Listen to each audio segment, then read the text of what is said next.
Guys, we've got someone within the XRP community calling for a 500x, and I don't believe XRP is not only able and capable of doing this, I believe it will see a $250 price tag and above.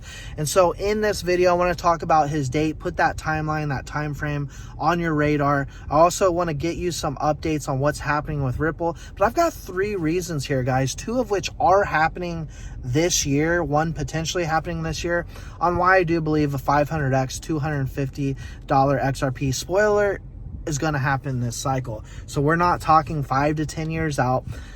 We're talking this cycle, and I'm going to give you that time frame. But all I ever ask, guys, is if you do like talking about Ripple and XRP, you know what to do. Go ahead and drop an X in the comment section, smash that like button, share the video far and wide, let others know what is truly happening here in this digital revolution. Is reason number 1, guys. I'm going to get straight into this, and the most obvious is case closed, case over. What this is going to do to XRP is going to be remarkable, in my personal opinion. Now, a quick update with that, guys. We've got Ripple to file an opposition tomorrow, May 2nd, and this is that they will likely counter the SEC's argument regarding whether Andrea Fox is an expert witness or not. Wah, wah. So this is what we are after, guys. Pretty much just arguing about little things here and there, bickering back and forth, as we are really just waiting to hear what the judge says as far as how much Ripple is going to have to pay. Is it a lot, a little, or nothing at all?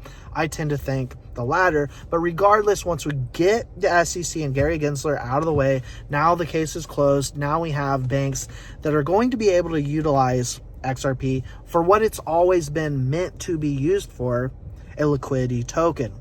We're going to see banks being able to initiate this utilization. We're going to be seeing the XRPL being utilized more than we ever have in the past. We know that all the partnerships are there. We know that a lot of these banks are not utilizing it right now, especially here in the US, which is only about 5% of Ripple's business because of this SEC case. And so I think most of us can see in front of us, right, what is about to happen once this is over. The sums of massive amounts of XRP is going to be hoarded.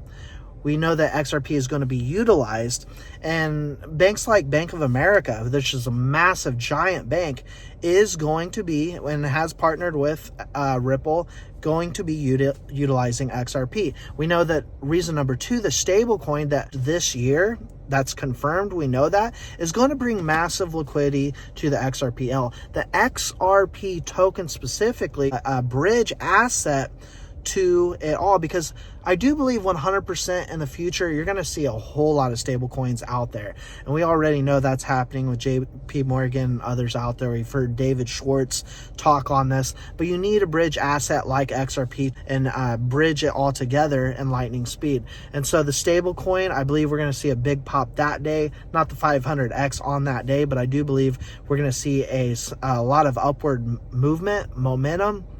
And that's what I think is going to start happening, a lot of upward momentum. Now, here today, we see Bitcoin down about 4 or 5% last time I checked. XRP actually up. So is this a new trend? I certainly hope so. I know many of you invested in XRP, hope so as well. And that kind of brings me to another point here, guys, is I know a lot of you out there are saying, well, can we hit $1 at least first? And guys, we have hit $1 before. Our all-time high is much higher than this. But I would say that, you know, for especially some of you newer investors, when we know what's coming, we can see the writing on the wall, and a lot of this is already written in stone. We know all the partnerships are there. We know they want to utilize the XRPL. I think an XRP at 50 cents is a lot more attractive right now than a $250 XRP. Now, on the flip side of that, I know many of you out there, like myself, have been sitting on XRP for a long time. So you say to yourself, well, my bags are already packed. I'm not getting any younger. I'm not a young man myself. Some of you may think that I am. I'm 38 right now, but are ready for the fireworks to go off. I totally get that too.